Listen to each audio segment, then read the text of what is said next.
Aujourd'hui, on va parler de Saint-Louis. On en parle trop peu, malheureusement, aujourd'hui en République. Et pour cela, je reçois Jean-Noël Toubon pour son livre Saint-Louis sur le chemin de la canonisation. Alors, cher Jean-Noël, vous êtes éditeur déjà ? Alors déjà, merci de m'avoir invité. Je suis très content de vous voir. Ça fait quelques temps que je vais vous inviter et j'oublie à chaque fois. Oui, vous êtes un jeune éditeur. Vous prenez des risques. Ça, c'est bien. J'aime les gens qui prennent des risques, qui ouvrent des structures. C'est vrai que c'est un risque aujourd'hui de se lancer dans l'édition. Qu'est-ce qui vous a pris ? Qu'est-ce qui m'a pris ? Alors, j'ai commencé non pas par l'édition, mais par la réalisation de reportages, de chroniques historiques sur YouTube. Ça a commencé en 2016-2017. C'était vraiment en parallèle de mon métier premier. Et je voulais expliquer à la terre entière, un vœu pieux, toutes mes lectures, tout ce que je pouvais découvrir dans mes lectures, et notamment un livre qui m'avait complètement chamboulé sur le gouvernement de Saint-Louis. Ça, c'était à peu près en 2016. Et j'étais un petit peu surpris, étonné de constater à la lecture de ce livre qu'au cours de mes études, je n'avais pas forcément compris ce qu'étaient les rois de France à l'époque médiévale. Et donc, comme mon métier premier était l'audiovisuel, je me suis dit, voilà, je vais essayer de transmettre par le biais de la vidéo toutes mes différentes lectures. Donc, ça a commencé par des chroniques d'histoire que vous pouvez d'ailleurs retrouver sur la chaîne Galia, Notre Histoire de France. Il y a à peu près 400 vidéos sur l'histoire de France. Alors, l'histoire de France monarchique, c'est celle qui me fascine, qui me plaît, que j'ai envie de transmettre et qui a été un petit peu malmenée par l'école de la République. Justement, qu'est-ce qui a fait que ça vous a fasciné alors qu'on dit tant de mal sur Saint-Louis? On ressort par exemple des théories comme quoi il aurait le plus grave des péchés en République en l'an 2026, c'est-à-dire qu'il serait antisémite. Voilà, donc qu'est-ce qui fait que vous avez été... Ça, je l'ai entendu, ça. Évidemment, on parle d'antisémitisme qui est un anachronisme total, c'est-à-dire qu'un roi médiéval ne pensait pas en ces termes. L'antisémitisme était un contresens total à l'époque médiévale. Antijudaïsme serait plus précis, d'ailleurs, mais il se positionnait en tant que roi très chrétien, finalement. Donc il pratiquait la politique de l'Église catholique à l'égard des Juifs, et d'ailleurs il n'a jamais expulsé les Juifs, chose que j'ai pu entendre ou lire dans différentes lectures. Ses prédécesseurs ou ses successeurs ont pu le faire de façon très éparse. Ça, c'est pas important de revenir sur des choses qui sont vraiment très accessoires. Hein. Et du coup, c'est je vous le dis. Mais la République, qu'est-ce qui a fait que un enfant de la République, on est des enfants de la République parce qu'on a été malheureusement dans ces écoles, oui. Voilà, on a été formés malheureusement peut-être par elle. En tout cas, à notre adolescence et notre enfance, qu'est-ce qui a fait que vous avez bifurqué du chemin des valeurs de la République vers les valeurs la France? J'ai eu la chance d'avoir un entourage familial qui, au cours de différents dîners ou déjeuners familiaux, on a pu discuter de ces sujets historiques. Et moi, j'arrivais à ces repas avec toute la propagande républicaine, jusqu'au jour où j'ai commencé effectivement je m'intéressais depuis longtemps à l'histoire, donc je lisais des livres d'histoire sans forcément chercher quelque chose. Et c'est à la lecture de ce livre sur Saint-Louis où je me suis rendu compte que finalement, les échanges que je pouvais avoir avec mon grand-père, mon oncle, mon cousin, peu importe, j'avais découvert quelque chose qu'on ne m'avait pas expliqué. C'est-à-dire que toute la partie Ancien Régime, Moyen-Âge, c'était un gros mot finalement. Hein. Et je découvrais que les rois de France avaient un peu plus, même énormément plus, le sens du bien commun qui aujourd'hui n'existe plus.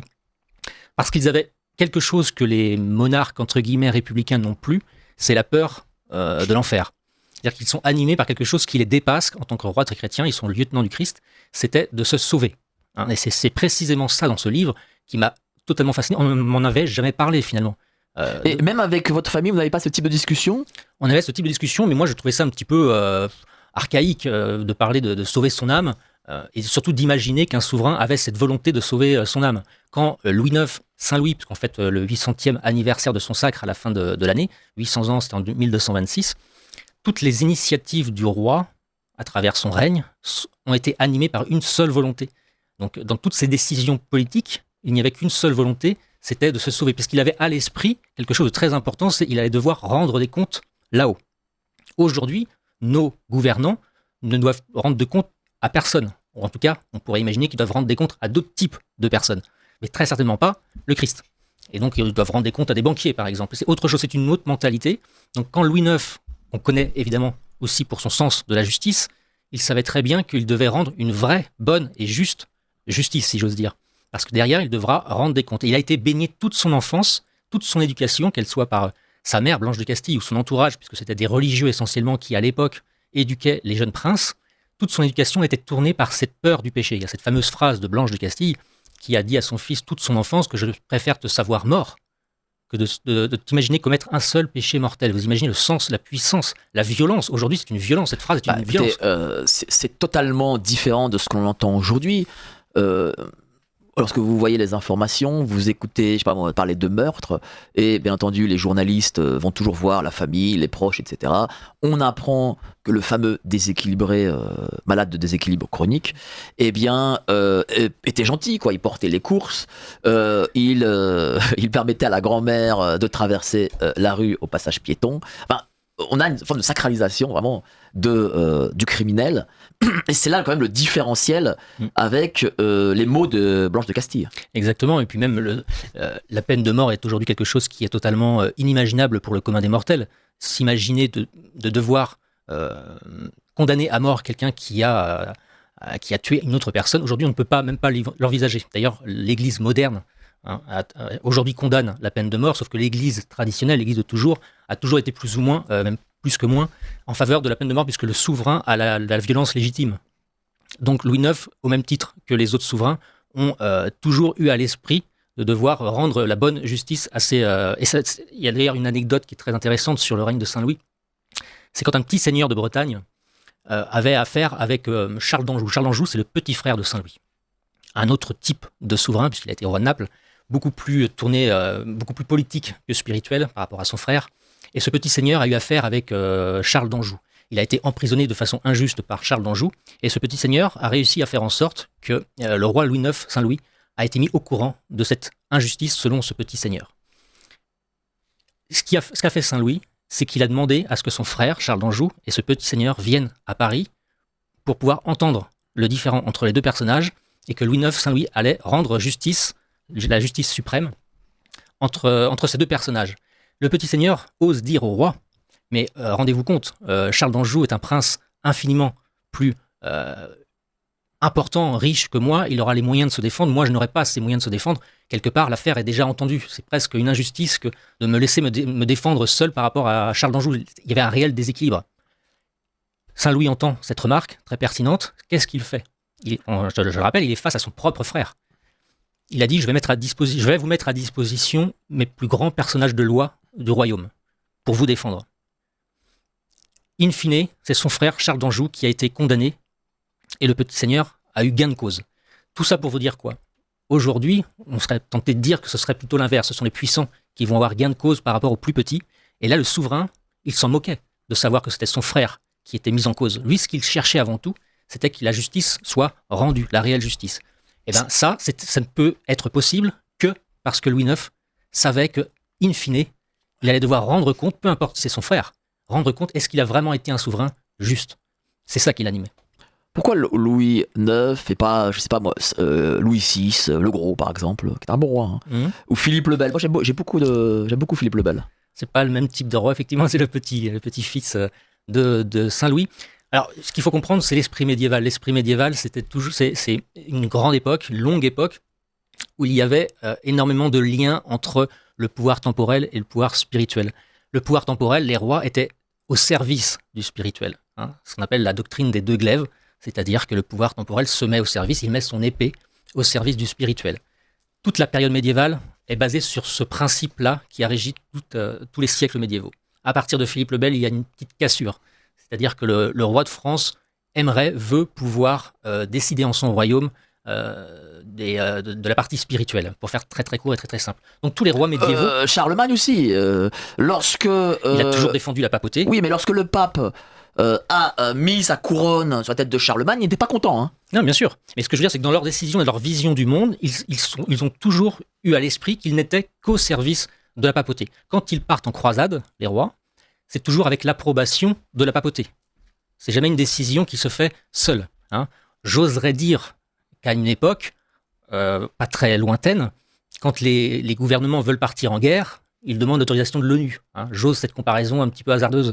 Mais à l'époque, c'était la papauté qui décidait de partir ou non en croisade, parce qu'ils étaient au service. Et Pépin le Bref, par exemple, qui a permis au pape d'avoir ses propres états pontificaux, c'est parce qu'il a mis son épée au service de la papauté, qui était en guerre avec les Lombards autour de la papauté. Depuis ce temps-là, le royaume de France a toujours été un royaume particulier animé par une volonté de défendre le Christ. Et ça, c'est la partie médiévale. Donc Louis VI, Louis VII, grand roi aussi très pieux, Philippe Auguste, Saint Louis, etc. Ce sont des rois qui étaient toujours sur ce schéma-là. À partir de l'époque Renaissance, par exemple, c'est tout autre chose. François Ier était plus pour un pouvoir personnel. C'est vrai qu'il a eu s'est démêlé avec Charles Quint et fameux Saint-Empire germanique. Mais on revient sur un esprit avant la chrétienté. C'est-à-dire que on arrive progressivement dans un culte de l'homme, si vous voulez.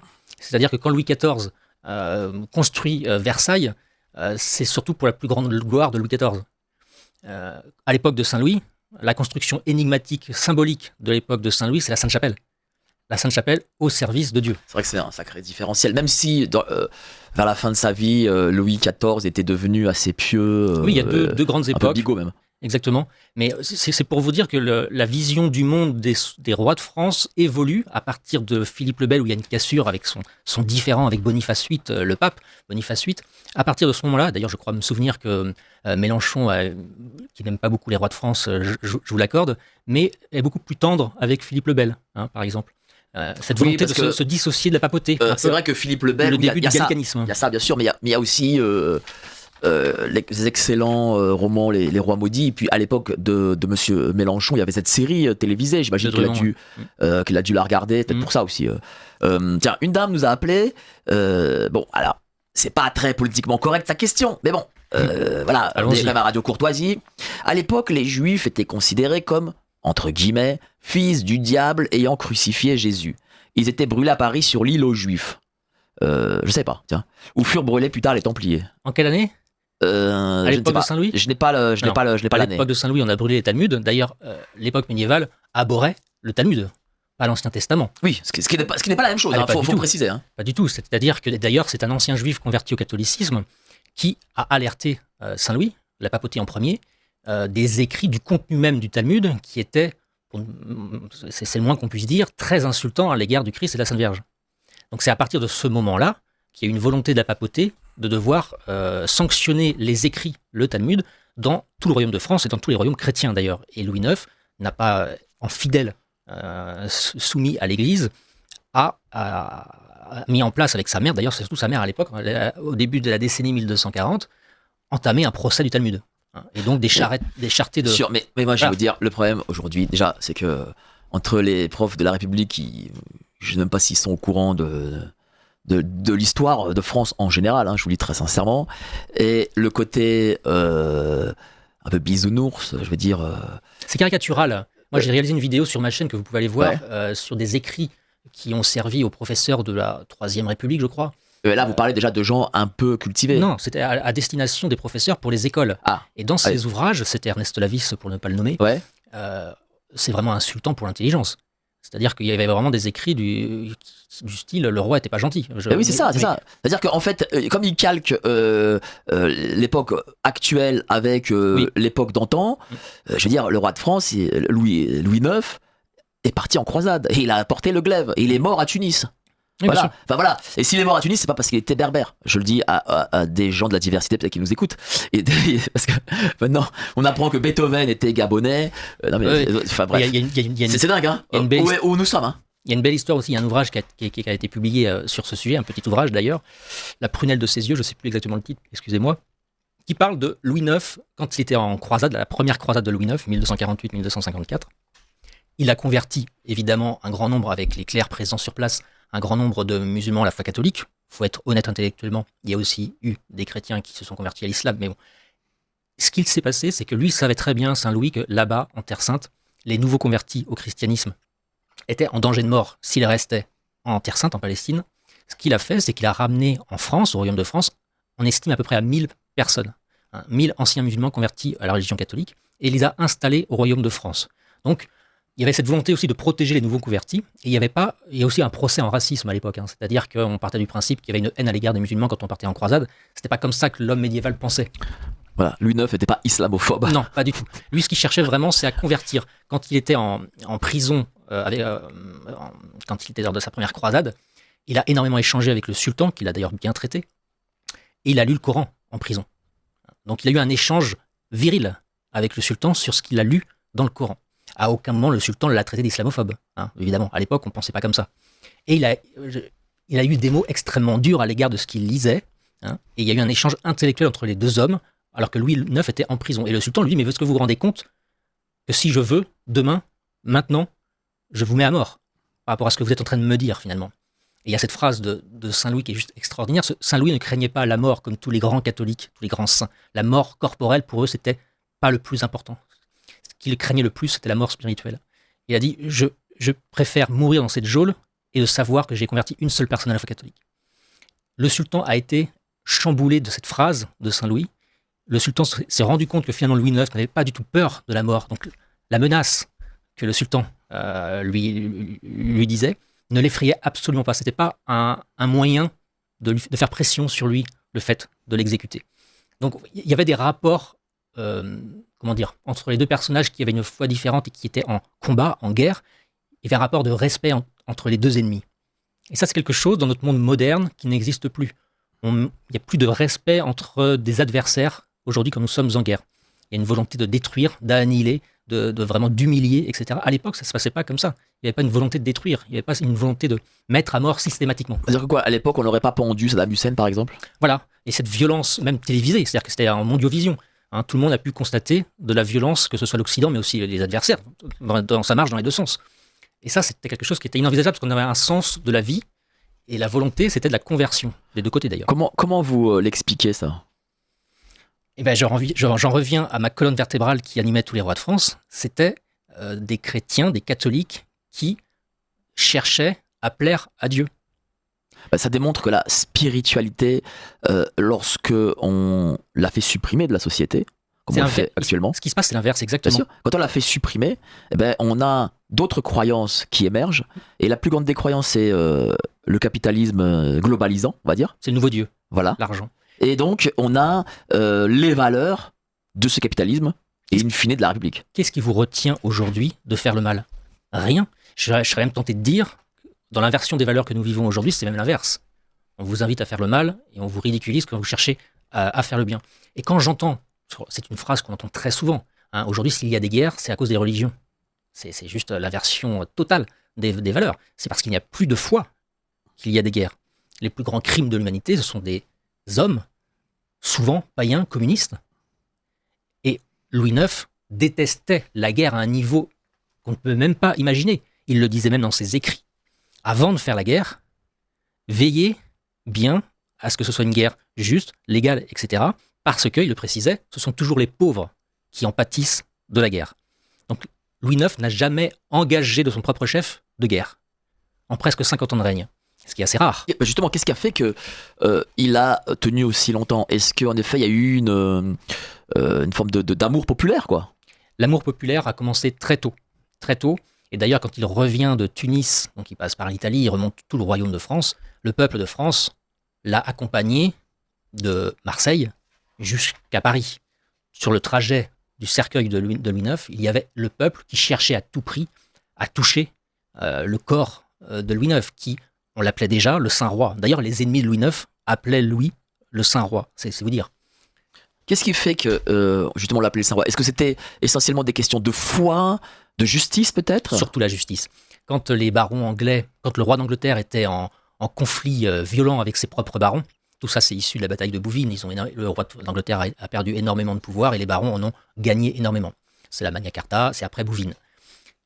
Le roi d'Angleterre était le cousin de Saint-Louis, les deux femmes étaient sœurs. Et au moment du traité de Paris en 1259, le roi de France a gagné la bataille sur le roi d'Angleterre. Donc les barons très, très excités à l'idée de récupérer énormément de territoire sur le roi d'Angleterre. Louis IX n'a pas voulu. Louis IX a dit non, nous sommes en famille et dans l'intérêt de conserver une bonne entente entre nos deux familles, la famille d'Angleterre et la famille de France, je ne vais pas restituer une partie des territoires que nous avons acquis par la bataille.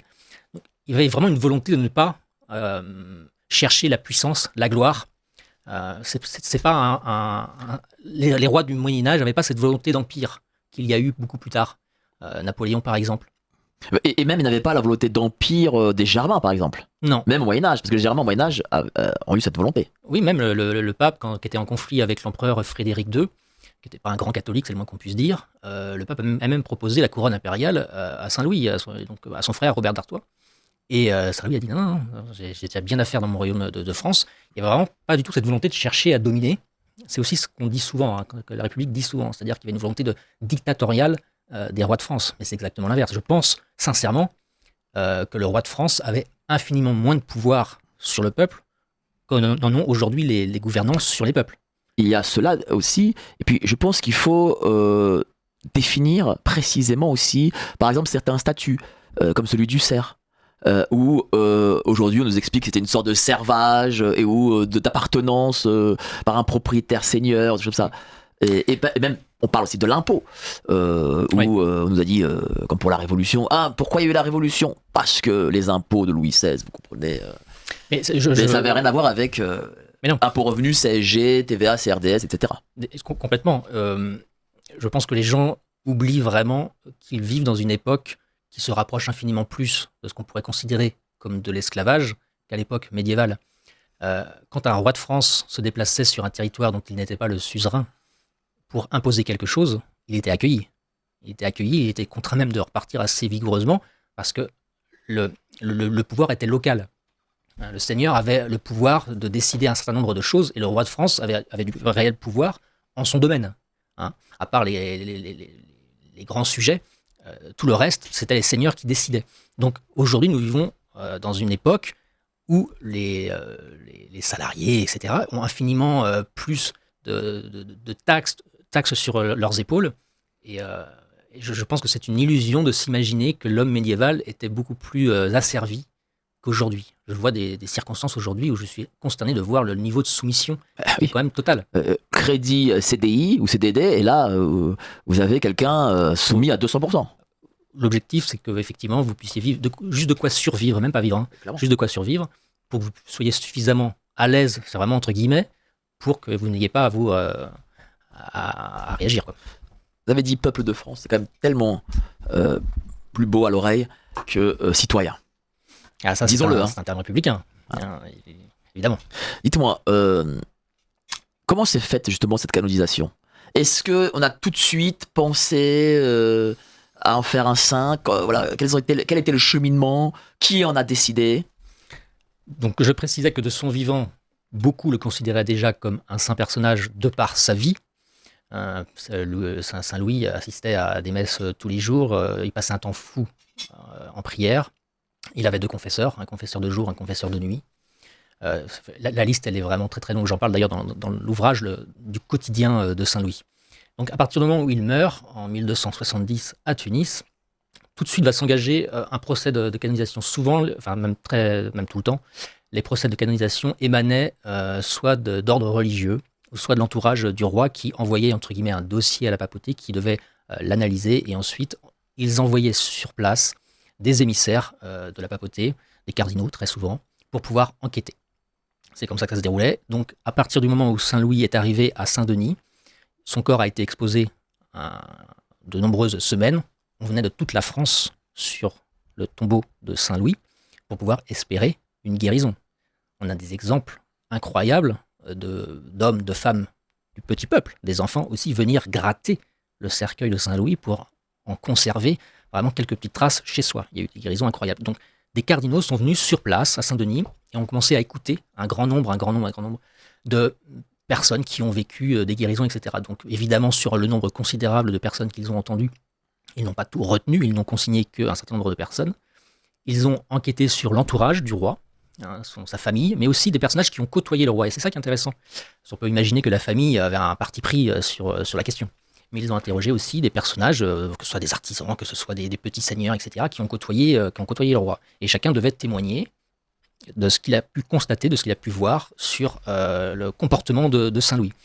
Et il faut dire qu'il y a eu des circonstances qui ont fait que le procès a pu déboucher sur la canonisation que 27 ans après la première enquête. Il a été canonisé en 1297 et les procès ont commencé en 1272 à peu près.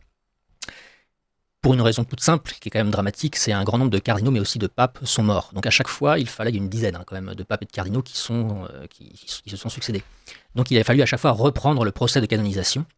Et c'est Philippe le Bel, à l'époque, en 1297, qui était présent avec toute la famille royale, et c'est Boniface VIII qui a canonisé le roi. Donc ce sont des enquêtes qui ont été menées. On a aujourd'hui des traces de cette enquête, pas beaucoup, parce que les traces pour beaucoup ont disparu, mais il en reste quelques témoignages de confesseurs du roi qui sont très, très édifiantes. Quand on lit ce que les confesseurs ont raconté de qui était Louis IX, qui était Saint-Louis au quotidien, franchement, vous lisez la vie de Saint-Louis, vous lisez son quotidien, vous en avez la larme à l'œil. C'est-à-dire qu'il était animé par une seule chose, c'est de faire le bien, mais à un niveau qui confine à la sainteté. C'est-à-dire qu'on est tous animés, je l'espère, par la volonté de faire le bien dans notre quotidien, mais là, c'était quand même à un niveau assez extrême. Jean-Noël Toubon, Saint-Louis sur le chemin de la canonisation, aux éditions Vox Gallia, ma propre maison. Vox Gallia.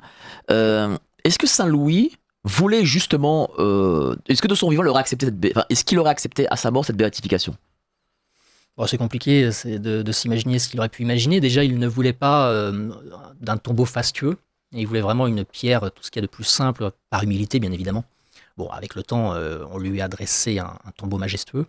Mais son humilité me pousse à dire que pour qu'un homme de cette trempe se confesse 2 fois par jour, on se demande bien ce qu'il pouvait confesser. Donc c'est dire son niveau d'exigence en termes de foi et de piété. Donc je ne sais pas ce qu'il aurait pu dire. Je pense que son humilité l'aurait peut-être poussé à imaginer qu'il n'en était pas digne. Alors, l'île aux Juifs est citée dans l'ouvrage de Laurent Daillet, Les Templiers. Jacques de Molay fut brûlé le 11 mars 1314. Ça, c'est après Saint-Louis quand même. Oui, mais je connais pas cet auteur. C'est un historien, vous le connaissez, Laurent Daillet? Non. Bon, excusez-moi, je connais pas ce livre de monsieur Laurent Daillet. C'est ce que je précisais, que ce soit Philippe Auguste qui a cherché aussi à les exclure du royaume, ou Philippe le Bel, ce qui est une réalité. Saint-Louis a toujours demandé aux Juifs de ne plus pratiquer l'usure qui selon lui, appauvrissait le peuple. On pourrait en dire beaucoup aujourd'hui. Et il leur demandait de pratiquer des métiers nobles, des métiers manuels nobles. Voilà, c'était sa volonté.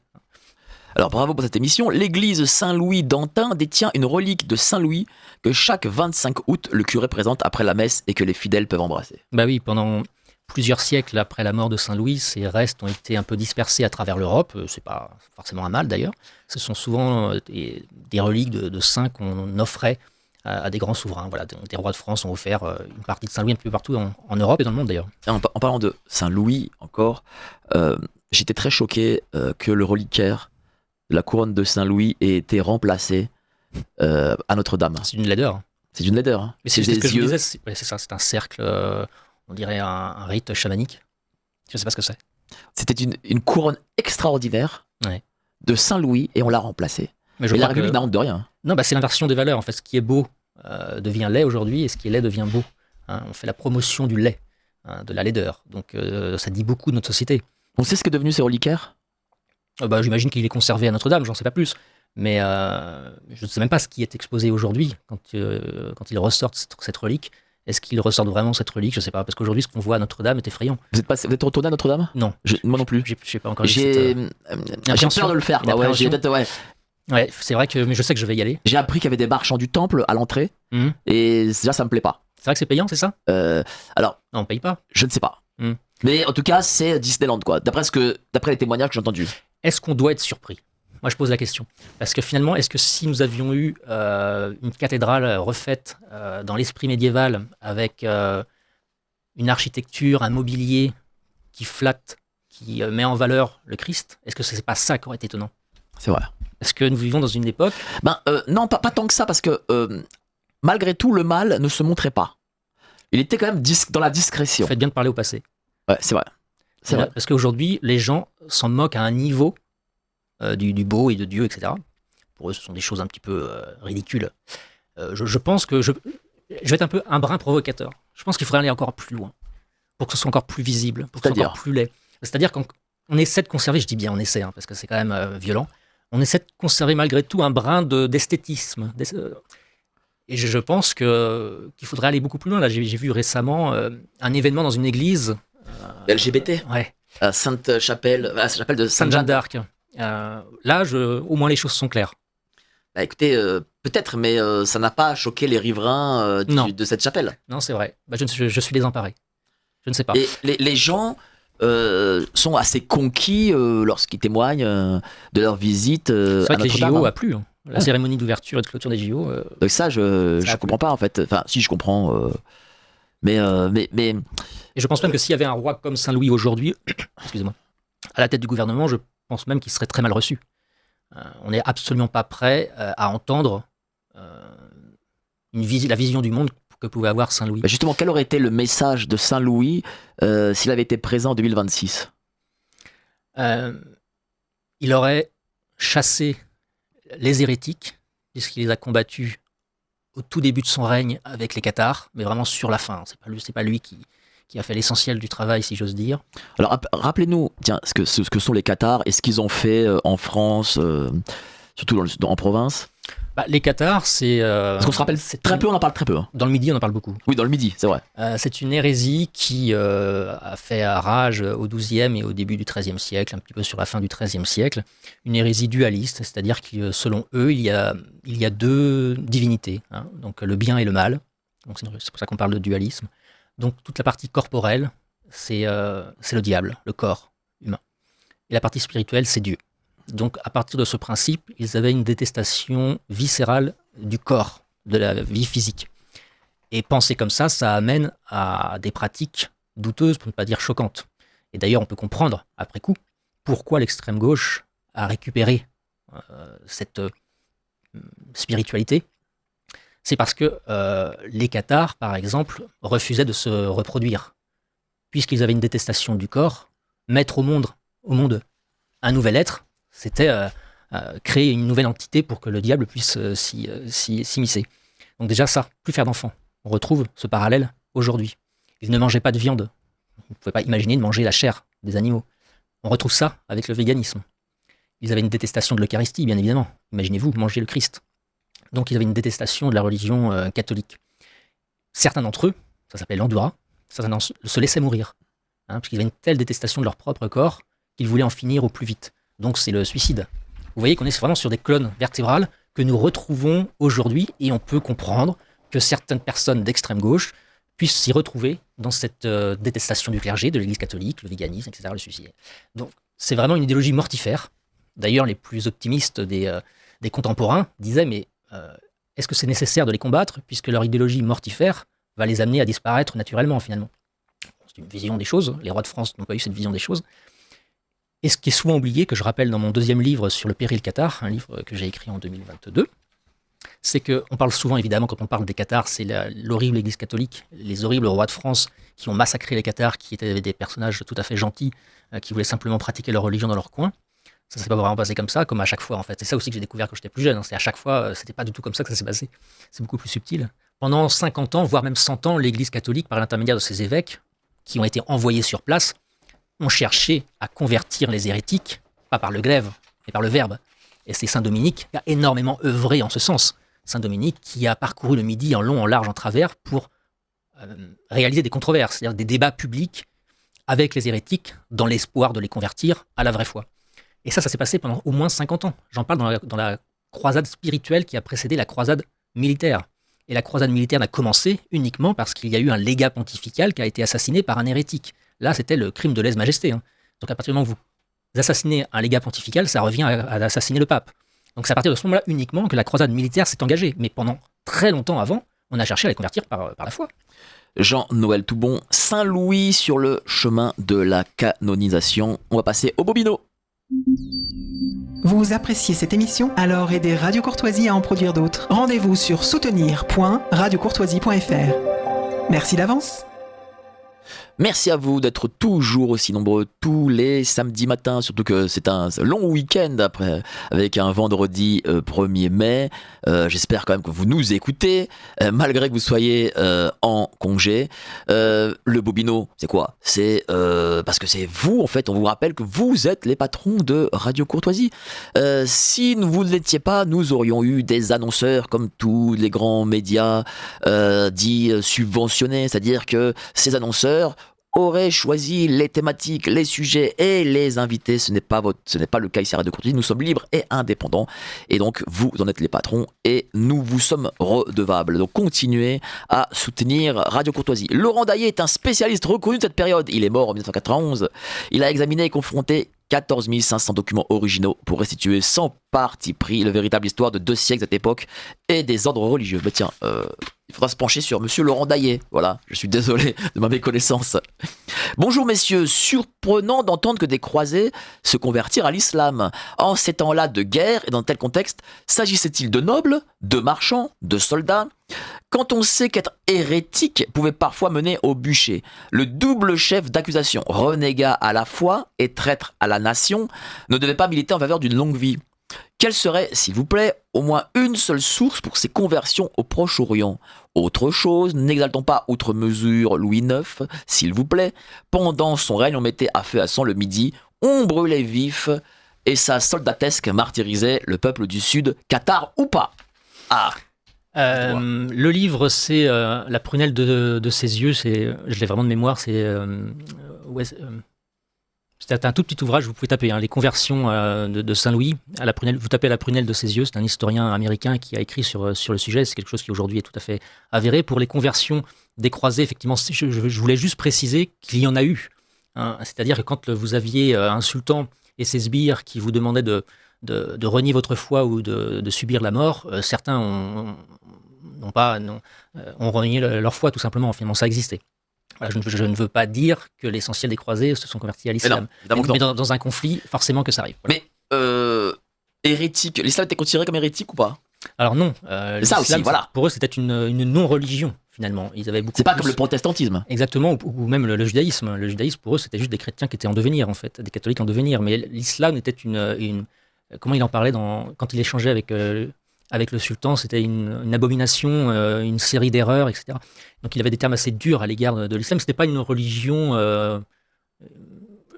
Louis IX avait beaucoup plus d'échanges et une volonté de convertir les juifs de son royaume que l'islam finalement qui n'existait pas au royaume de France. Mais il y avait quand même cette conversion. Mais pour lui, c'était pas une religion comme pouvait l'être le judaïsme. Tout à fait. Et donc du coup, la dernière partie, il martyrisait le peuple du Sud, cathare ou pas ? Oui, mais c'est une question de point de vue. C'est vrai qu'il faut se transporter au XIIIe siècle. Dites-nous. On voit ça avec les yeux, comme vous le disiez très justement, avec les yeux contemporains. Mais dans un conflit qui a duré quand même 20 ans dans le Midi de la France, ça s'est arrêté en 1229 avec un autre traité de Paris, etc., où il y a eu une paix. Mais ce qu'il faut savoir, c'est qu'il y avait une volonté de convertir le comte de Toulouse, Raymond VI, et après Raymond VII, qui à chaque fois acceptait les propositions du souverain français d'arrêter de soutenir les hérétiques, parce que le comte de Toulouse soutenait systématiquement les hérétiques. Et c'est surtout les élites du Midi qui étaient converties à l'hérésie cathare, très peu le peuple finalement, il y en a eu, mais très peu. Donc il y avait cette volonté aussi de ramener les élites, le comte de Toulouse et la population à la vraie foi.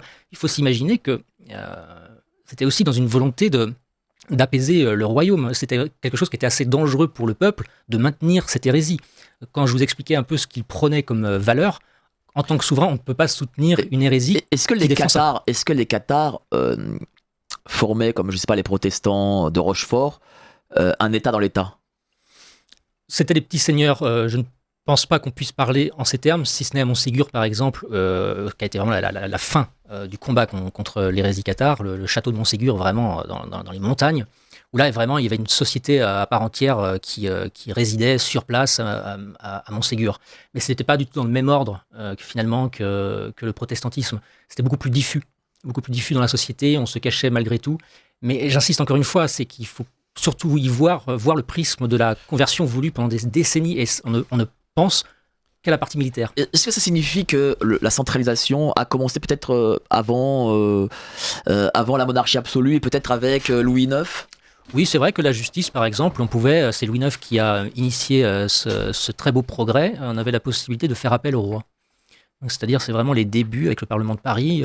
Après son retour de croisade, il a souhaité vraiment, il a été transformé par la croisade, par l'échec après Damiette à Mansoura. Il a voulu vraiment tout faire pour être un acteur important de la justice dans son royaume, avec la création du Parlement de Paris, etc.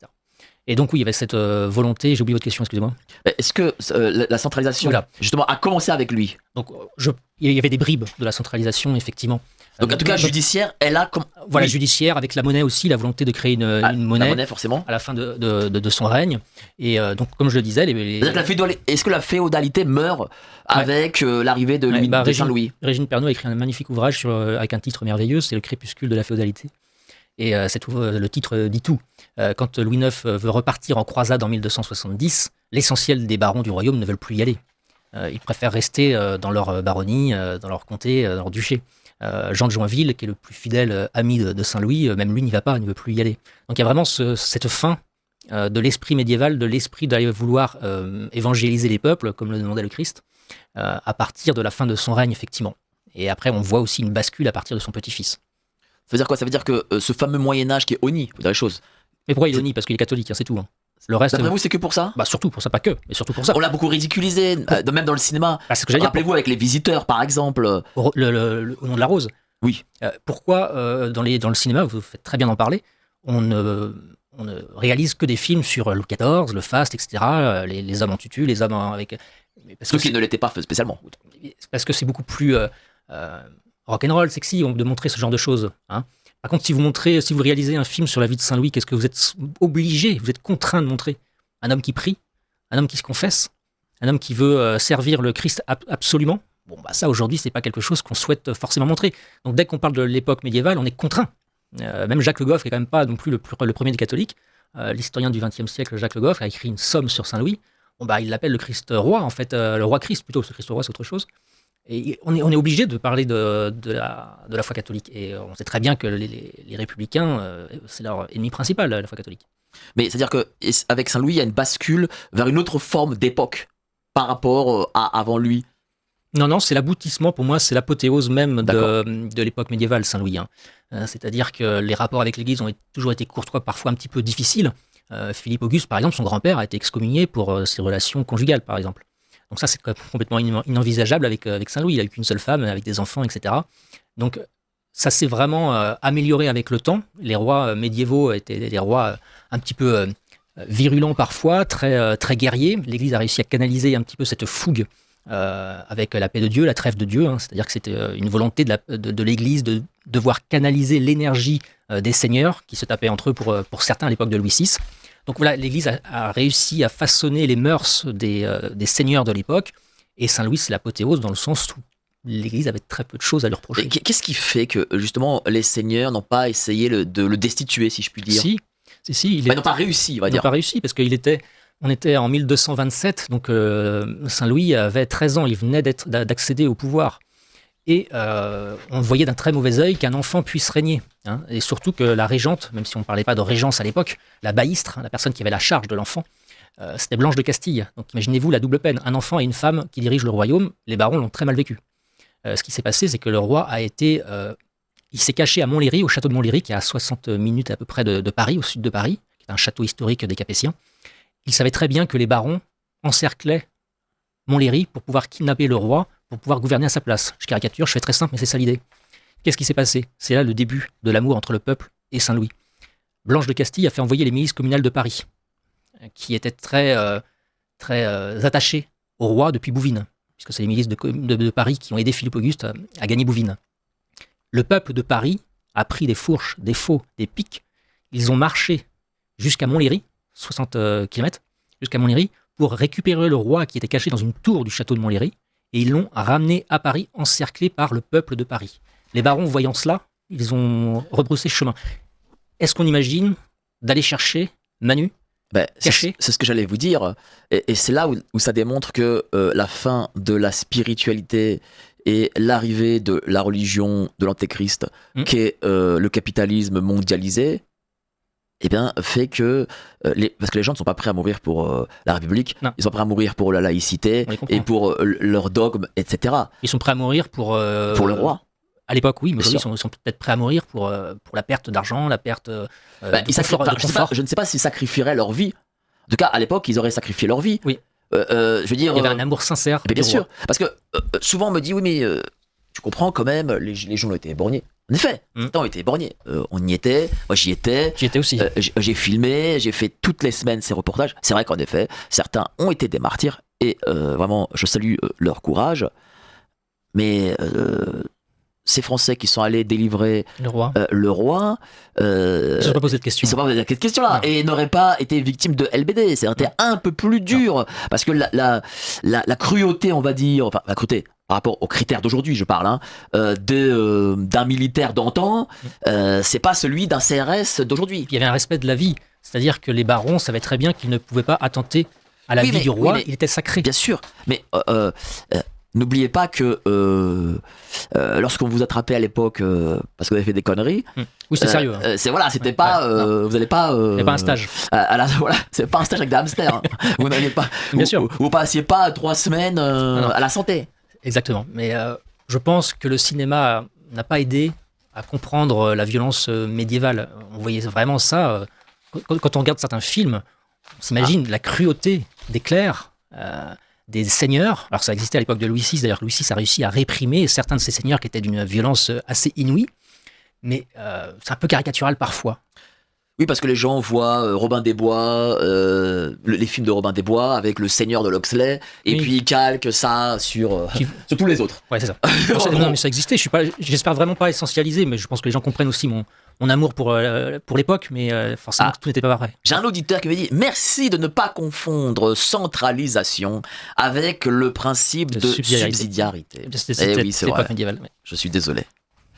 Cher Mike, cher invité, un zozo prénommé Jean-Luc veut, pour de mauvaises raisons démagogiques, déboulonner Louis XVI et supprimer Saint-Louis sans savoir que ce n'est pas lui qui décide de sa sainteté. Mais il ignore que si nous avions un roi sur le trône de France, il serait le roi de tous les Français, y compris de Jean-Luc, quel qu'il soit, et pas de 50,1% des Français, bien courtoisement. C'est vrai, c'est le principe de la démocratie. Mais cette légitimité aussi, royale, liée au très simple, à Dieu. Oui. Le sacre faisait de vous un personnage différent du reste. Elle est quand même puissante. Elle est beaucoup. Je vais prendre l'exemple des rois de France. Bon, il y a eu Henri IV, certes, qui a été assassiné. Peut-être un ou deux autres, je ne sais plus. Oui, Henri II, je crois, qui a été assassiné par Jacques Clément. En tout cas, voilà. Il y en a eu. Je ne dis pas qu'il n'y en a pas eu, il y en a eu. Bon, le régicide de Louis XVI, ok. Mais par rapport aux empereurs romains, il n'avait pas cette légitimité. Ouais. Il n'y a pas eu ce massacre. Exactement.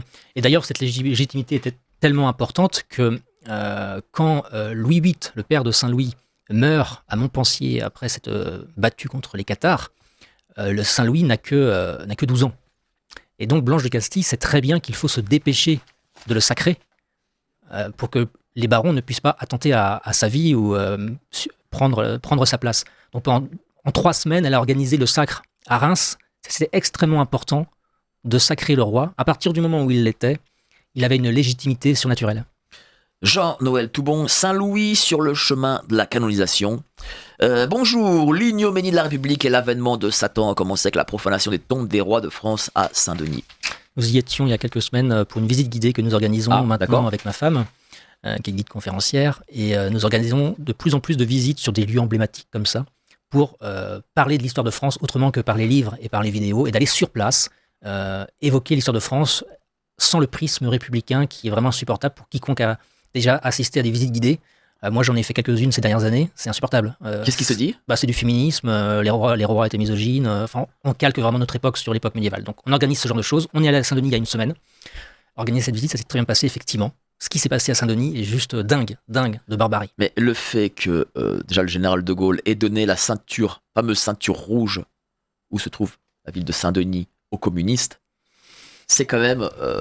pour quiconque... Pour quelqu'un qui se dit catholique comme le général de Gaulle, c'est un minimum, un blasphème, si je puis dire. Il n'a pas fait que ça, il a arrêté. Il a fait d'autres trucs, mais ça, faut pas l'oublier, ça. Parce qu'aujourd'hui, si Saint-Louis sortait de son tombeau et qu'il voyait Saint-Denis, ce serait c'est une tristesse. Et d'ailleurs, quand vous rentrez dans la basilique, la sociologie est toute différente. C'est-à-dire ? C'est-à-dire que vous ne voyez pas les mêmes personnes en dehors de la basilique qu'à l'intérieur. Vous voyez plus Dupont-Durand parce qu'ils ont apostasié. Ils ont apostasié. Et finalement, c'est un châtiment qui, je pense, est légitime. Nous avons tous plus ou moins apostasié à des niveaux différents. À un moment donné, il faut aussi payer l'addition. Et je m'inclus dedans comme tous les Français. Bien sûr, totalement. La basilique Saint-Cernin de Toulouse contient de très nombreuses reliques de cette période. Pour comprendre la situation dans laquelle nous sommes, il faut se souvenir qu'à la fin des temps, Dieu libérera le diable pour un combat entre les deux équipes, celle du ciel et celle des démons, pour qu'à la fin n'en triomphe qu'un seul, l'amour. C'est vrai. L'amour, Christ. Bien sûr. Ouais. L'anachronisme est un mal très répandu à notre époque. On le constate dans certains commentaires que vous lisez. Il est idiot de juger le passé avec les yeux d'aujourd'hui. Ils font tous Notre ça. regard est faussé par le droit de l'homiste, le wokisme, le pacifisme, le modernisme, l'antiracisme. Comment l'Européen moderne, châtré, peut juger correctement le génie de ses ancêtres? Mais complètement, c'est très bien dit. Moi, je le constate sur ma chaîne YouTube, les différents commentaires. Qu'est-ce qu'ils vous disent, justement, les gens? Bon, bah, je suis assez content de constater que l'essentiel des commentaires sont plutôt bienveillants. J'ai très peu de haters, comme on dit. On ne parle pas anglais ici, je crois. Non. Bon, mais c'est pas grave. Je dois de l'argent, c'est ça? Oui, mais j'ai pas. Ah si, bah il est toujours là, tiens. Excusez-moi. Mais les personnes qui laissent des commentaires désagréables sont. Je pourrais même faire la liste des sujets sur lesquels. Allez-y. Les Cathares, les croisades, l'Inquisition. Qu'est-ce qu'il y a le Talmud. J'ai fait sur le procès du Talmud. À chaque fois, ce sont les mêmes griefs. Hein. C'est-à-dire qu'on est d'horribles. L'Église catholique. Comment vous l'expliquez ça? Mais parce qu'ils ont très bien écouté à l'école. On ne peut pas leur reprocher d'avoir appris leurs leçons. Et quand ils rentrent chez eux après avoir écouté leurs leçons, ils allument la télévision, la radio, les journaux, et on continue à leur matraquer ce genre d'idées selon lesquelles les rois et surtout l'Église catholique est responsable d'à peu près tout. Hein. C'est-à-dire c'est assez simple. Hein. C'est-à-dire dès que quelque chose de mal s'est produit dans l'histoire, c'est l'Église catholique. Et donc il faut avoir un réflexe à partir du moment où vous entendez ce genre de choses. Quand c'est excessif, c'est souvent vain. Donc, dès que vous entendez quelque chose d'excessif, dites-vous « Ah, là, je pense que c'est exactement l'inverse qui s'est passé. » C'est totalement réel. Le problème étant, c'est que les grands médias du système influencent les gens. J'en ai parlé d'ailleurs avec Jean-Yves Le Gallou, qui pourtant a une émission très intéressante, Immédiat sur TVL, et il explique que lui-même, malgré le fait qu'il informe justement sur ces grands médias, qu'il en parle constamment, lui-même est influencé in fine. Ouais, c'est puissant. Oui, parce que la publicité, quand on marchait dans la rue, parce que le fait que 50 journalistes en même temps disent la même chose, parce que le matraquage constant des images, eh bien il me dit, oui, moi-même, sur certains sujets, je suis influencé par les médias du système. Alors imaginez celui qui n'a pas toutes ces précautions. C'est très difficile de se défaire de ce qu'on a appris. Et il y a aussi quelque chose qui se produit en soi quand on commence à découvrir le poteau rose. Il y a un côté aussi humiliant de s'imaginer qu'on a été un peu le bonnet de l'histoire. C'est-à-dire qu'on a accepté de croire tout ce qu'on nous a appris sans forcément aller chercher l'information. Aujourd'hui, sur Internet, il y a énormément de personnes qui réalisent des micro-trottoirs sur différents sujets d'ailleurs. Et je suis consterné de constater que les gens recrachent l'idéologie, mais sans même comprendre ce qu'ils sont en train de raconter. Si c'était que ça, ce serait encore beau. Hein. Parce que, bon, pour faire des reportages terrain, je ne peux plus les réaliser auprès des moins de 30 ans. Je vais vous dire pourquoi. Fini, ouais. Parce qu'ils n'ont pas les mots pour expliquer. C'est-à-dire que si je dois garder 1 minute, je me dois derrière de poser 10 questions. Ouais. C'est dingue, hein. Ouais.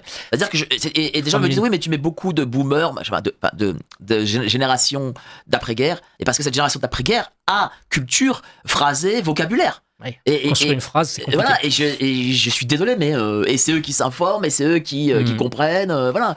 Et je ne peux pas, moins de 30 ans, ce n'est pas possible.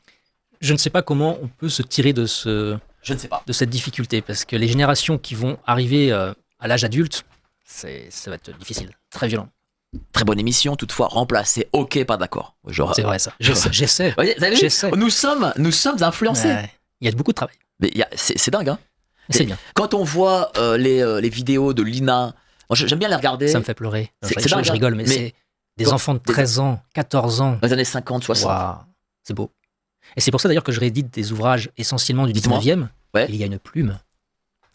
Mais rappelez-vous, par exemple, Le Comte de Monte Cristo, qui était un livre chapitré, un peu comme Netflix d'aujourd'hui, dans des quotidiens des journaux type Figaro, enfin d'antan. Et on suivait et on suivait les épisodes. Et Le Comte de Monte Cristo, c'était un roman populaire. Vous imaginez? Peut-être, faut pas dire populo par rapport à l'époque d'antan, quoi. C'est pas péjoratif, c'est populaire dans le bon sens du terme. Oui. Je sais pas quelle société, cette jeunesse de 20-30 ans, plutôt 20 ans. Justement, est-ce que vous arrivez à parler de Saint-Louis auprès de ces jeunes? Moi, je suis très, très content de constater, d'ailleurs pendant le Covid, les gens n'avaient pas beaucoup de choses à faire, si ce n'est de regarder des vidéos. Bon, ça m'a servi. J'ai eu beaucoup de messages de professeurs de collège, parce que c'est au collège qu'on étudie le Moyen-Âge, de professeurs qui me demandaient l'autorisation très, très courtoisement de diffuser des vidéos en cours. J'étais un peu étonné. Je me suis dit, est-ce qu'ils ont vraiment conscience du parti pris que... Je défends un parti pris, hein. Je ne suis pas en train de dire que je suis objectif. Je n'aime pas les personnes qui disent je suis objectif. Non, non.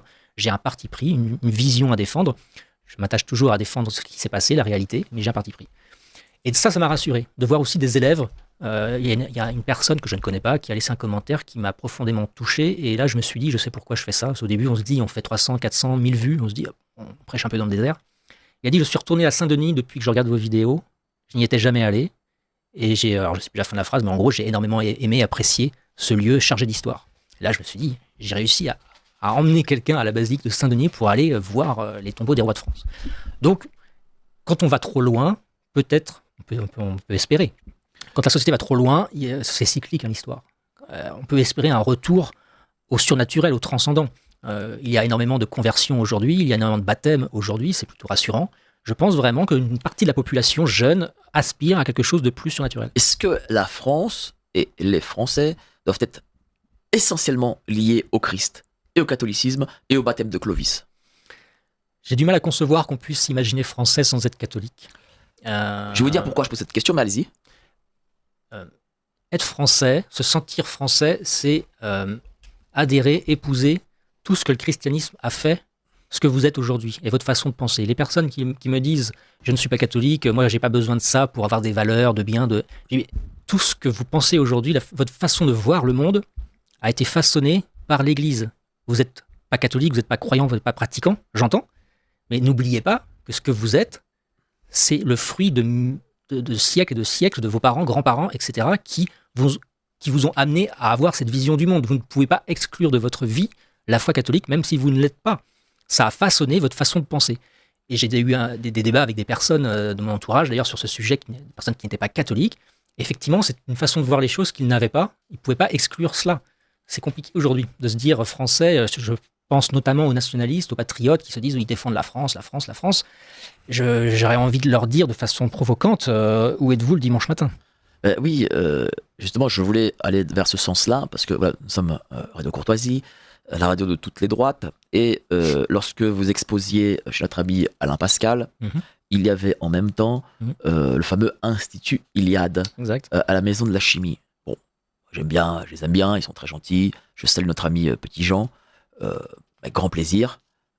Seulement, je constate que l'Institut Iliade promeut, pour des valeurs européennes, le fameux paganisme. Oui. Et il tourne le dos au Christ. Et ça, pour le coup, c'est compliqué. Faut pas dire plus. J'ai eu un débat une fois avec une personne qui est dans ces milieux-là, qui est d'ailleurs connue sur les réseaux, qui n'est pas catholique, mais qui défendait cette vision de droite européenne, païenne, etc. Souvent, ces personnes reprochent à la foi catholique son manque de virilité. Et donc, finalement, face à la situation dans laquelle nous sommes aujourd'hui, où il serait tentant, je ne vous y invite pas, ce serait tentant de prendre les armes, se défendre, etc., reconquérir son pays, il trouve que l'Église, aujourd'hui, n'est pas la meilleure arme pour faire ce genre de choses. Alors, je leur dirais deux choses. Effectivement, l'Église moderne d'aujourd'hui ne vous y invite pas. Elle invite exactement à faire l'inverse. Mais quand vous étudiez les grandes époques médiévales, qui étaient des époques infiniment catholiques, nous en avons parlé, c'est tout sauf tiède et mou. Bah, c'est vrai que... quand Saint Louis dit au sultan que son Coran, c'est zéro... Bien sûr. Et puis, il a aussi pris des armes, ce qui n'est pas rien. Mais c'est vrai que cette mouvance, où beaucoup de ses membres préfèrent les garçons, et où beaucoup de ses membres ne sortent pas hors de certains arrondissements parisiens, c'est vrai, je l'avoue, qu'ils ont des leçons à donner à Saint-Louis et aux catholiques de bravoure. Ça, c'est vrai. Oui, non, mais bien sûr. Parce que je remarque quand même que dans le monde, des gens se battent pour leur foi, ils meurent pour leur foi. Par contre, j'ai jamais vu aucun paganiste mourir pour Toutatis, pour Jupiter, ou pour je ne sais quel dieu de l'arbre d'une forêt, de la forêt noire d'Allemagne. Bien sûr. Et je serais même tenté de dire que la République se satisfait tout à fait de ces personnes qui détestent l'Église catholique. Finalement, c'est une autre branche de la République française, finalement. Vous avez les athées, vous avez les gauchistes, vous avez la droite païenne, etc. Tout ça, ce sont des structures qui combattent. Alors eux, effectivement, on peut discuter. Il y a quand même 2-3 sujets en commun. On est d'accord. Hein. Je suis pas en train de comparer l'extrême gauche et la droite païenne. Mais sur certains sujets, c'est l'immigration. Bon, vous enlevez tout le monde, toute personne à peu près normale en 2026 a compris qu'il y avait un problème. Il n'y a pas besoin d'être de la droite païenne. Voilà, ça, on a compris. Je pense même qu'il y a des gens de gauche qui commencent à s'en agacer. C'est évident. J'espère en tout cas. Et donc c'est un peu ce qui me désole, c'est oui, mais regardez, se sentir français. Certains d'entre eux ont pignon sur rue, pas tant que ça en fait. Mais bon, en tout cas certains l'ont, et ils influencent d'autres jeunes qui peut-être pourraient être dans une bascule vers Saint-Louis ou d'autres. C'est le cas chez un grand nombre de personnes, j'en suis convaincu puisque j'en ai côtoyé. Des gens qui ont gravité dans ces sphères-là, qui ont finalement abouti à la religion catholique, parce que souvent on arrive à un mur au bout d'un moment dans le militantisme. Et la finalité, c'est quoi de tout ça ? C'est quoi la finalité ? Quand on comprend que la finalité, c'est de sauver son âme, celle de sa famille, celle de ses proches et celle de son pays, finalement, on est animé par autre chose, par une dimension infiniment plus spirituelle, surnaturelle, et je suis beaucoup plus en communion avec l'homme médiéval, toute proportion gardée, hein, j'entends, que l'homme païen qui aujourd'hui est relié à qui Je rappelle quand même que le Christ s'est sacrifié pour justement voilà, c'est fini le sacrifice. Voilà, pour arrêter le sacrifice des païens justement. Exactement. Par contre, et j'imagine que cette droite est républicaine, parce que la République, elle sacrifie. Bien sûr, tous les jours. Hein. Voilà. C'est des centaines de milliers par an, nous savons tous de quoi nous parlons. Alors, cher monsieur, votre émission est très intéressante et me fait penser à une phrase de Chateaubriand. Il y a 3 choses qui assureront le repos de la France et que l'on ne doit jamais séparer: la religion, le trône et les libertés publiques. Exactement. Oui, le trône a toujours, et d'ailleurs c'est ce que les républicains ont fait en premier à la Révolution, hein, c'est de détruire le trône et l'autel. Ils avaient très bien compris finalement quelle était la matrice de la France. Vous détruisez le trône et l'autel, vous supprimez le père, hein, le père de la nation, le père du ciel, et demain le père de famille. En fait, il faut supprimer les pères. Hein. Et dès lors que vous supprimez les pères, vous n'avez plus aucun repère, et vous avez des jeunes que nous côtoyons au quotidien qui sont complètement perdus. Donc il faut retrouver des pères de famille, hein, des souverains dans leur propre famille, il faut retrouver un père de la nation, le souverain, et le père du ciel. Et pour mettre une petite pierre à nos amis, Chateaubriand, c'est quand même autre chose qu'un Allemand là, dont on n'est pas vraiment, que moi je connais pas vraiment spécialement en fait. Hein. Chateaubriand, c'est quand même quelqu'un. Oui. Vous connaissez cette phrase de Victor Hugo ? J'aimerais être Chateaubriand ou rien. Oui, c'est vrai. Vous imaginez ? C'est vrai que c'est fort. Voilà, Chateaubriand ou rien. Là, on parle de ça, c'est. Et lorsque un personnage pareil prononce ces mots, ça a une signification. Jean-Noël Toubon, je rappelle Saint-Louis sur le chemin de la canonisation. Dites-moi, quel est aujourd'hui l'héritage peut-être ? Est-ce qu'il existe encore un héritage de Saint-Louis ? Oui, la justice dans laquelle nous vivons aujourd'hui, c'est un héritage direct de Saint-Louis. La possibilité de faire appel, on lui doit. La possibilité d'apporter des preuves, donc cesser avec Lord Ali qui était le jugement de Dieu, c'est-à-dire que si on vous mettait dans l'eau et si vous mouriez, finalement vous étiez coupable. C'était très barbare. Et Saint-Louis apporte cette volonté d'apporter la preuve de votre culpabilité, la possibilité d'avoir un avocat pour vous défendre, mais surtout la possibilité de faire appel qui a été une révolution à l'époque du XIIIe siècle, c'est-à-dire que si vous n'étiez pas satisfait de la justice du seigneur local, vous pouviez aller voir Saint-Louis. Alors à l'époque, on pouvait aller voir les rois, en fait. C'est ça qui est aussi nouveau. Hein. Il n'y avait pas la garde républicaine qui était devant. On pouvait le côtoyer au quotidien. Hein. Et vous pouviez demander la bonne justice à Saint-Louis, avec cette fameuse image d'Épinal du chêne de Saint-Louis. Et il rendait justice. C'était réel, ça, le chêne, pour le coup. Ça a eu lieu, oui, mais c'est les historiens de la Troisième République qui ont mis cette image d'Épinal dans la tête des petits Français. C'est pas mal, hein. C'est pas problématique, mais ça a eu lieu quelques fois à Vincennes, effectivement. Il s'asseyait, il écoutait les plaintes de sa population, et il rendait justice. Et après, ça s'est professionnalisé, donc ça n'a plus vraiment eu lieu. Au début, il y avait très peu d'affaires, donc il pouvait en traiter un grand nombre, Saint-Louis, mais après, il y a eu ces hommes de loi qui sont arrivés, le Parlement s'est structuré, et ça se déroulait de moins en moins. Mais c'est vrai que cette proximité du roi avec sa population, on sait par exemple que le Louvre, quand même, palais du Louvre, quoi, c'est quand même pas rien, était tellement proche du peuple, contrairement au palais de l'Élysée, qui lui, il faut marcher dans le trottoir d'en face. Ça dit tout. Oui, ça dit tout. Je pense que les républicains se disent, ils le savent, hein, ils savent qu'ils ne sont pas légitimes, malgré le vote. Peur du peuple. En plus. Et d'ailleurs, Louis IX, quand il était enfant, la cour du palais sur l'île de la Cité était remplie d'indigents, de pauvres, de mendiants. Et Louis IX passait son temps à donner un maximum d'argent à ces pauvres personnes qui vivaient et résidaient dans la cour du palais du roi, finalement. Est-ce qu'on s'imagine, devant l'Élysée, dans la cour de l'Élysée, avoir des pauvres, des indigents et de voir Macron donner une piécette à ces indigents ? Non. On a une personne qui nous a appelé, alors je sais pas si c'est une dame ou un monsieur. Les croisés et les templiers sont la représentation virile du combat.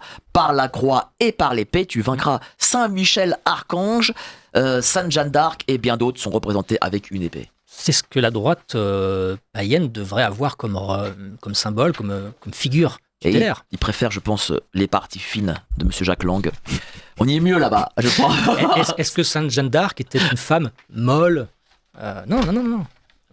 Alors, messieurs, vous l'avez déjà évoqué, sous Philippe le Bel, ou pendant Louis IX, ou durant le règne des deux rois, on fit donc brûler des livres juifs. Vous l'avez bien indiqué, il s'agit du Talmud, et vous avez exprimé pourquoi en raison des propos blessants et insultants contre Jésus surtout. Et contre sa mère.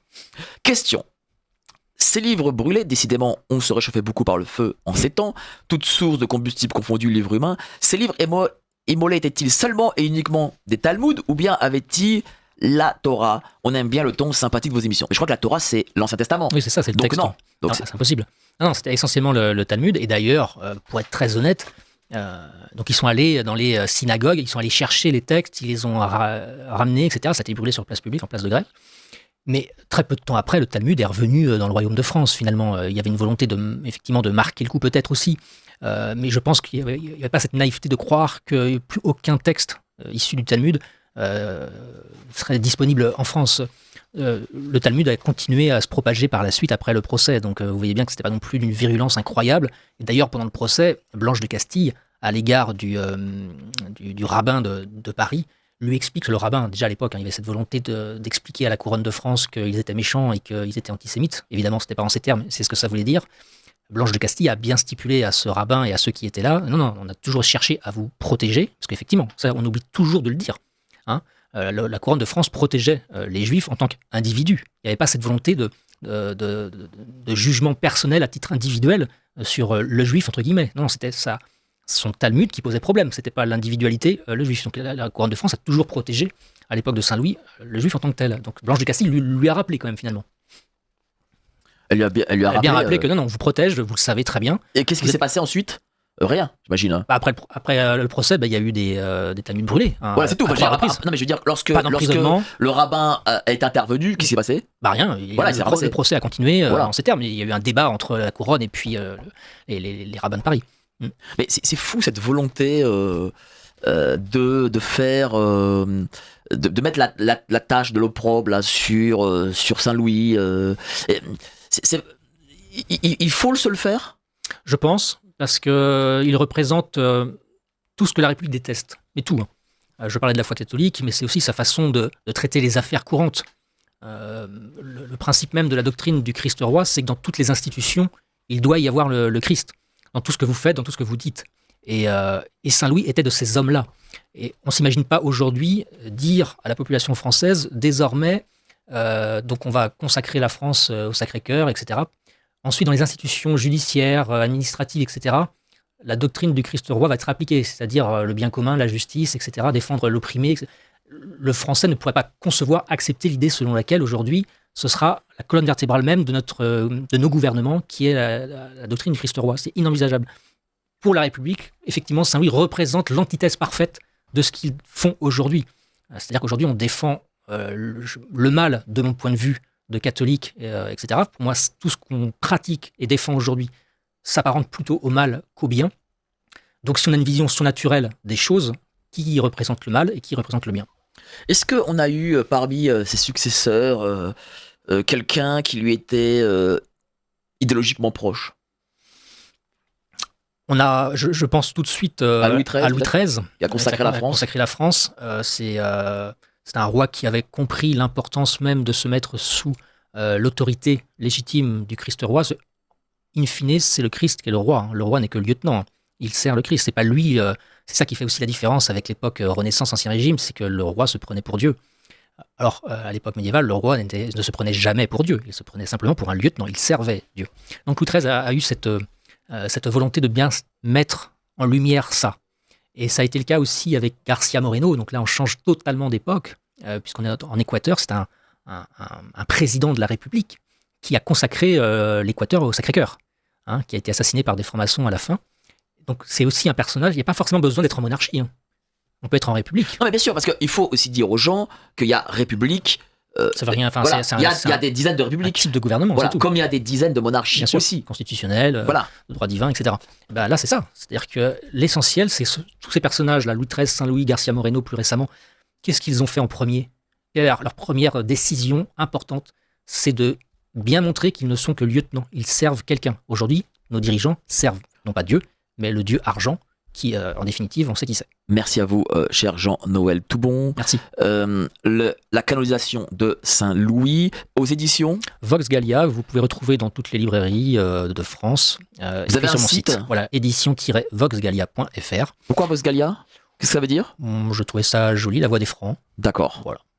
Faut pas chercher beaucoup plus loin. Okay. Parfois, d'un point de vue esthétique, ça me plaisait. Donc Vox Gallia, vous avez peut-être des dédicaces, des choses comme ça bientôt? Alors oui, cet après-midi à partir de 15h, je suis à la librairie française. Ah, la librairie française, allez-y. Pour signer différents ouvrages, voilà. Je suis également présent aux Journées catholiques de France le 13 et 14 juin, c'est auprès de Rennes, 2 journées exceptionnelles pour défendre la transmission et l'éducation des enfants, c'est la thématique de cette année. Je suis dans l'organisation, donc j'en parle de temps plus aisément.